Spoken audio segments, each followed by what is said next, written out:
Hello students of class 8. Now let's move on to part number 3rd of our very important chapter agriculture. Part number 3rd पे आते हैं बेटा। हमने last आप लोगों का शिफ्टिंग कल्टीवेशन में करा था। होपफुली आप लोगों को अंडरस्टैंड होगा शिफ्टिंग कल्टीवेशन, जिसमें ट्राइबल्स एक पैच ऑफ लैंड को क्लियर करके बर्न करके उस पर खेती करता है। Now next is commercial farming. Commercial farming जैसे कि मैंने पहले बताया, वो फार्मिंग जो मार्केट में बेचने के लिए क्रॉप्स को की जा रही है। एक किसान जब कमर्शियल फार्मिंग कर रहा है तो उसकी माइंड में ये है कि मैं ज़्यादा से ज़्यादा उगाऊं, है ना, क्योंकि वो मॉडर्न मेथड्स का यूज़ कर रहा है, इनपुट ज़्यादा दे रहा है। उसके बाद ट्रैक्टर्स भी हैं, बड़ी फील्ड है, इंसेक्टिसाइड्स, पेस्टिसाइड्स, फर्टिलाइजर्स, अच्छे सीड्स, है ना, इन सबको यूज़ कर रहा है, पैसा लगा रहा है, काफ़ी अच्छा इनपुट लगा रहा है, तो वो चाहता है आउटपुट अच्छा है। तो वो प्रॉफिट कमाने के लिए जो फार्मिंग कर रहा है, पैसा कमाने के लिए, अच्छा पैसा कमाने के लिए जो फार्मिंग कर रहा है, वो कमर्शियल फार्मिंग कहलाती है। इसमें 3 तरह की आप लोगों की बुक में है। कमर्शियल ग्रेन फार्मिंग,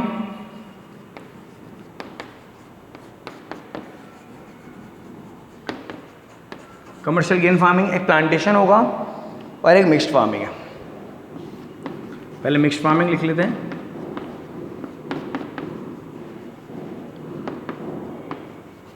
और एक आपका प्लांटेशन। देखिए इन तीनों फार्मिंग में जो कि कमर्शियल फार्मिंग है, तो हम नॉर्मल सी बात समझ सकते हैं, मॉडर्न मेथड्स का यूज़ होता है ना। फार्मर्स को बड़ी बड़ी मशीन चाहिए, लेबर ज़्यादा चाहिए, फील्ड बड़ी होती है, सीड्स, फर्टिलाइजर्स, पेस्टिसाइड सब चाहिए होते हैं। तो फिर 3 टाइप क्यों करेगा? डिफरेंस क्या है? ग्रेन फार्मिंग मतलब है ग्रेन, ग्रेन मतलब अनाज, जैसे कि वीट, राइस, है ना, मेन हमें एग्जाम्पल रखते हैं, दालें वगैरह भी इसमें आएंगी। देखिए जब एक किसान वीट और राइस उगाता है तो उसमें यह है कि वो ये चाहता है कि वो मार्केट में भी उसको खुद भी बनाए और मार्केट में भी उसको बेचे, है ना, उसको खुद भी खाए, सेल्फ कंज्यूम भी करे और मार्केट में बेचने के लिए भी वो हो जाए। तो ग्रेन फार्मिंग में वो फार्मिंग आती है जो किसके लिए की जाती है? मार्केट में सेल के लिए भी की जाती है और सेल्फ कंजम्पशन के लिए भी की जाती है ना। इसमें दोनों करेगा किसान। हालांकि उसका मेन ध्यान मार्केट में सेल के लिए ये, लेकिन ये सेल्फ कंज्यूम भी होगा। क्यों? क्योंकि ग्रेन्स है ना, अनाज तो वो खाएगा ही सही, है ना। प्लांटेशन और इसमें ज़्यादा डिफरेंस नहीं है। मिक्स्ड फार्मिंग तो अलग चीज़ है, मैं आपको भी बताता हूँ। प्लांटेशन पे आते हैं। प्लांटेशन में उगता है रबर, ठीक है, आपका टी एक्सेट्रा, टी, कॉफ़ीज़ वगैरह भी इसमें आएंगी, कॉफ़ी भी लिख देते हैं। अब इनमें और इनमें अंतर क्या है ना, प्लांटेशन और ग्रेन फार्मिंग में? प्लांटेशन किसान खुद के खाने के लिए नहीं कर रहा। कौन सा किसान रबर खुद के घर में रखेगा, है ना, वो उसको देगा फैक्ट्रीज में। यहाँ पे क्या आता है ना, वर्क आता है फैक्ट्रीज का बीच में, यहाँ फैक्ट्रीज का रोल नहीं है। प्लांटेशन में जो क्रॉप होगा वो फैक्ट्रीज में जाएगा। भाई टी की लीव्स होती हैं, है ना, टी की लीव्स मिलती हैं, उससे चाय की पत्ती बनती है। अब चाय की पत्ती डायरेक्ट हमारे घर में कैसे आएगी? किसान के फार्म से तो नहीं आएगी, पहले वो फैक्ट्रीज में जाएगी, फिर लेबल लगेंगे, अलग अलग कंपनीज अपनी मैन्युफैक्चरिंग करेगी, जैसे मधुश्री, है ना, रेड लेबल, अलग अलग कंपनीज होती हैं चाय की। तो ये सब आपका प्लांटेशन वर्कर, प्लांटेशन में वो क्रॉप्स आते हैं जो फैक्ट्री के लिए रॉ मटेरियल के रूप में प्रोवाइड किए जाते हैं, फिर वहाँ से वो प्रोड्यूस होकर हमारे घर तक पहुँचते हैं। तो ग्रेन फार्मिंग में तो किसान डायरेक्टली ग्रेन है तो मार्केट में भी सेल करेगा, खुद भी खा लेगा। लेकिन प्लांटेशन में नॉर्मली किसान 90% किसान क्या करेंगे, इसको मार्केट में बेचेंगे ताकि ये फैक्ट्रीज में जाए और फर्दर प्रोसेसिंग हो। मिक्स्ड फार्मिंग क्या है फिर? मिक्स्ड फार्मिंग है आपकी फार्मिंग तो करनी है किसान को, है ना, खेती तो करनी है, plus live stock. Live stock यानी कि पशुपालन, काओ, बफेलो, है ना, गोट, इनको वो एक किसान अपने पास रखता है ताकि इनके मिल्क प्रोडक्ट्स को, इनके फ्लैश को, अगर गोट है, शीप है तो इनके वूल को, है ना, मार्केट में बेच सके।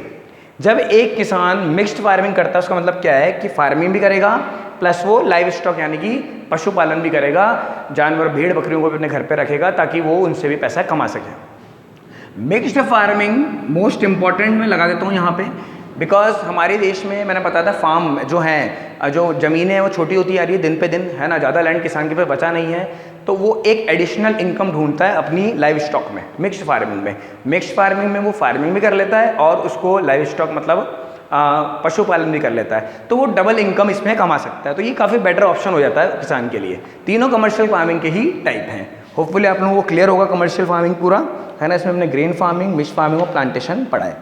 नाउ अब आप लोगों के क्या है ना, 3 मेजर क्रॉप्स होते हैं, मेजर क्रॉप सीजन्स होते हैं, वो हमें पढ़ना है। इसका बेटा स्क्रीनशॉट लीजिए आप लोग रफ वर्क के लिए अपने, जब आप क्वेश्चन आंसर लर्न करते हैं, एग्जाम के लिए प्रिपेयर करते हैं, तो उस समय आपके पास ये स्क्रीनशॉट्स होंगे, प्लस रफ में अगर ये लिखा होगा तो आपको काफ़ी हेल्प होगी। वीडियोस तो हैं ही सही, इन्हें बार बार देखना ही है आपको, प्लस बुक की रीडिंग, ये मैं बार बार बोलता हूँ कि आपका होमवर्क रहता है कि ये पार्ट एंड होने के बाद बुक की रीडिंग आपको करनी होती है। चलिए मेजर क्रॉप्स में हम आते हैं, रबी, खारिफ एंड जायद। आपके क्रॉपिंग सीजन है 3, अलग अलग समय है जब फसल उगती है ना इंडिया में। तो देखिए याद रखेंगे, हम शुरुआत करते हैं, अलग इनका मंथ्स बताएंगे, कब ये सोन किए जाते हैं, कब बीज बोए जाते हैं, कब हार्वेस्ट की जाती है, कब फसल काट ली जाती है, इसके एग्जाम्पल्स आप लोगों को मैं जिस तरीके से बता रहा हूँ। देखिए रबी, खरीफ, जायद आप लोगों के क्लास 10 तक आएगा, है ना। अभी इसको अच्छे से समझना है, बहुत सारी चीज़ें SST में ऐसी हैं जो रिपीट होंगी क्लास 10 तक, तो अभी अच्छे से समझना है। जैसे मैंने उस कल प्राइमरी सेकेंडरी, कल तो क्या मतलब प्रीवियस पार्ट में प्राइमरी सेकेंडरी टर्शरी सेक्टर पे आप लोगों को बताया था, जो चीज़ रिपीट होने वाली थी, वेरी इंपॉर्टेंट थी। अब देखिए इसमें भी ये भी वही है कि वेरी इंपॉर्टेंट है, रबी, खरीफ, जायद 3 क्रॉपिंग सीजन्स हैं इंडिया के। देखिए एग्जाम्पल कैसे आप याद कैसे रखेंगे इनको। खरीफ में RI आ रहा है बीच में, तो एग्जाम्पल से शुरुआत करते हैं, RI से बना राइस, है ना। अब राइस, आपने राइस की अगर फसल देखी हो तो बिल्कुल पानी में डूबी हुई रहती है, ठीक है, दलदल क्षेत्र चाहिए, पूरा पानी पानी चाहिए। तो नॉर्मल सी बात है, सोन कब होगा, जब इंडिया में बारिश हो रही होगी, यानी कि जून जुलाई, ये आपका बारिश के हैं। इस समय इंडिया में बारिश, खासकर नॉर्थ इंडिया में बारिश चालू होने वाली है जून जुलाई के आसपास। अब अगस्त सितंबर में बहुत तेज बारिश होनी है, तो इसके आपने बीज कब डाले, जून जुलाई में। क्यों? क्योंकि आपने याद रख लिया कि RI से राइस निकला और राइस को वाटर बहुत चाहिए। तो हार्वेस्ट कब करेंगे इसका, इस फसल को काटेंगे कब, जब इसका सोन करेंगे रबी का। रबी का एग्जाम्पल क्या है, वीट। आपको एक एक एग्जाम्पल और याद रखने पड़ेंगे, अभी मैंने एक एक ही बताया आपको। इसका सोन होगा अक्टूबर नवंबर, जब इंडिया में ठंड आने वाली है। मैं यहाँ पे लिख देता हूँ विंटर सीजन, ये विंटर सीजन की क्रॉप है, या आपकी रेनी सीजन की क्रॉप है, ठीक है। अक्टूबर नवंबर में हमने सोन कर दिया। इंडिया में गर्मी आने से पहले आप इसको हार्वेस्ट कर लेंगे, क्योंकि गेहूं की फसल आप याद रखिए गर्मी में गल जाती है। तो मार्च अप्रैल ये वो टाइम है जब इंडिया में गर्मी, नॉर्थ इंडिया में गर्मी एंटर होने वाली है। अब अप्रैल से बहुत तेज़ गर्मी पड़ेगी, लू चलेगी, तो उससे पहले मार्च अप्रैल में गेहूं की फसल काटनी है। चावल कब हार्वेस्ट करेंगे आप, ठीक है, वही बात थी कि इसका सोन, इसका हार्वेस्ट बन जाएगा अक्टूबर नवंबर, ठंड आने से पहले। एग्जाम्पल राइस आपने ऊपर लिख दिया है, एक और एग्जाम्पल मैं लिख लेता हूँ, ग्राउंडनट, मूंगफली भी इसी का एग्जाम्पल है। और यहाँ हमने लिखा है वीट, तो हमें लिखते हैं एक और एग्जाम्पल सोयाबीन, सोयाबीन नहीं, मस्टर्ड, सरसों, ठीक है। तो शुरुआत की थी हमने खरीफ के राइस से, रेनी सीजन है ना, जून जुलाई। जैसे अब इसकी हार्वेस्ट होगी, इसकी सोन हो जाएगी, यानी कि अक्टूबर नवंबर। हार्वेस्ट इसका आप याद रखें, गेहूं की फसल गर्मी में नहीं चल पाएगी, तो मार्च अप्रैल में आपको काटना पड़ेगा। गेहूं और मस्टर्ड रबी के एग्जाम्पल हैं, राइस और ग्राउंडनट खरीफ के एग्जाम्पल हैं। तो जायद को कहाँ लगाएं बीच में हम, देखिए आप इसका हार्वेस्ट देखिए मार्च अप्रैल, और इसका सोन देखिए जून जुलाई। 3 महीने फील्ड खाली पड़ी है, अप्रैल से जून के बीच में इसको उगा लो।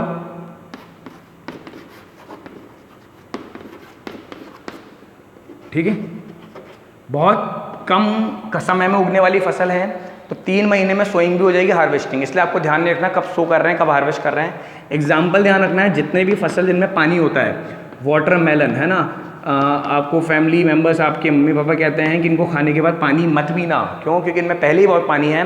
तो वाटरमेलन, कुकुम्बर, खीरा ककड़ी वगैरह, ये सब इसके पार्ट होते हैं। और कुछ वेजिटेबल्स भी, जैसे कि टमाटो वगैरह भी इसी के पार्ट हैं जायद के। एग्जाम्पल 2-2 काफ़ी होते हैं, इतना लर्न रखना आपको सफिशिएंट है, ठीक है।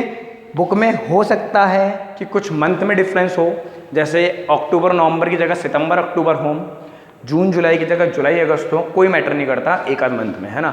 आपको रेनी सीजन में उगाना है, कोई राइटर प्रेफर करता है कि रेनी सीजन तो अब आएगा जुलाई अगस्त में, कोई कहता है कि नहीं जुलाई में आ जाता है ना, क्योंकि कहीं कहीं पार्ट्स में बारिश होने लग जाती है जुलाई की शुरुआत में। नॉर्थ इंडिया में, राजस्थान तक मानसून लेट आता है जुलाई के एंड में, तो ठीक है, हम वो एक आध मंथ से कोई फ़र्क नहीं पड़ता। जो मैंने बोर्ड पे बनाया है, इतना अगर आपने अच्छे से टेबल को कॉपी में भी और अपने दिमाग में भी, है ना, बना लिया, तो एग्जाम में प्रॉब्लम नहीं आएगी। डिफरेंस आएगा रबी, खरीफ और जायद सीज़न के बीच में, तो कोई प्रॉब्लम नहीं आएगी इसमें। वेरी इंपॉर्टेंट है, वेरी इंपॉर्टेंट ना सिर्फ क्लास 8th के लिए, क्लास 10th के बोर्ड में 3 मार्क्स का क्वेश्चन आता है हर साल कि रबी, खरीफ और जायद में डिफरेंस कीजिए। तो अगर इतनी बड़ी क्लासेस के भी ये शामिल हो रहा है पार्ट में, तो आप सोचिए कि कैसी कितनी इसकी इंपॉर्टेंस है। अभी अच्छे से समझ लेंगे तो आगे प्रॉब्लम बिल्कुल नहीं आएगी इसमें। ठीक है, तो रबी खरीफ जायद बेटा इसको आप लोग लिखिए अपनी रफ कॉपीज़ में, क्वेश्चन आंसर्स में भी इसको जरूर कवर करेंगे अपन। मैं डिफरेंस दूंगा तीनों क्रॉपिंग सीजन्स का। ये इंडिया के क्रॉपिंग सीजन्स हैं। क्रॉपिंग सीजन मतलब कि अलग अलग समय जब फसल भारत में उगाई जाती है।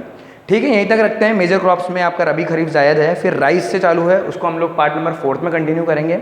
अभी आप लोगों को होमवर्क रहेगा कि कमर्शियल फार्मिंग से लेकर ये रबी खरीफ जायद जहाँ तक मैंने आप लोगों को वीडियोज़ में समझाया है, आप लोगों को रीडिंग करनी है। ठीक है, धीरे धीरे पार्ट्स अपलोड हो रहे हैं और क्वेश्चन आंसर्स आपको पार्ट एंड होने के बाद मिल जाएंगे। So okay, thank you.